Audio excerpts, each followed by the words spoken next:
Escono dalla loro speciale con gli applausi del pubblico. Ecco il passaggio più guidato, Nosella, portarlo con grande grinta, pilota tutto d'un pezzo, grande passaggio, ha rischiato molto, ha rischiato grazie sulla fiancata.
grande festa, loro ormai sono zuppi di spumante, come è giusto che sia in questa occasione,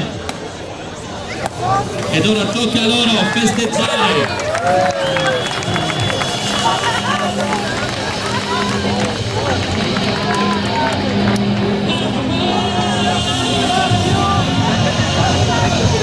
Pilota Lombardo, arrivato solo 21 anni, con una grande affinità a questa Clio R3, dicevamo prima una vettura non semplice da guidare, bisogna affinare